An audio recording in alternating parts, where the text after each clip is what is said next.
I wanted to do something in between Harry Potter's 4 and 5, and there was that gap, and this script came along, and I loved it. And essentially that was it, that's all you need. But it was also things like the fact that the character of Maps was so different from Harry.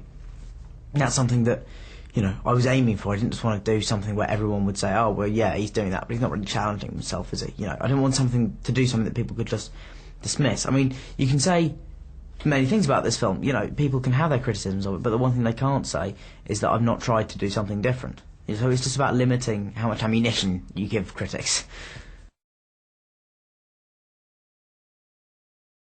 Coming from the world of Potter, where everything, you know, the dialogue is there not just to tell us how Harry's feeling, but also the plot of the movie. You know, so it's so much communicated through it. It was a real challenge to you know, to be able to do just as much without saying it. But I mean, in terms of preparation, I think it was mainly about when you first look at a character, I think all you have to do is try and figure out what their main drives are. And I mean, with Maps, I think his drive is to be needed. That's what he wants. And I think if you just bear that in mind, then it makes it a lot easier to react to any situation that's thrown at you, because you have that. What does this character come down to fundamentally? Luckily, me and Rod really hit it off sort of straight away.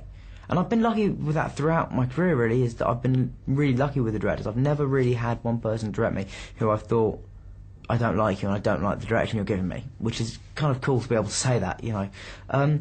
So, yeah, I mean, I think what's interesting about Rod is that he doesn't, you know, he's not the type of director that would come up to you between each take and give you notes. You know, he'll basically tell you what he wants to achieve at the beginning of the scene. And yeah, if something's going drastically wrong, he'll obviously step in. But if it's not, he'll just leave the scene to sort of, you know, space to breathe, and just he'll step away and just, rather than coming in between each take, he'll just say, okay, that was good, let's just go again and see what we can do differently, you know, this time round. So it's quite a laid-back style of direction, which I mean, I personally really respond to.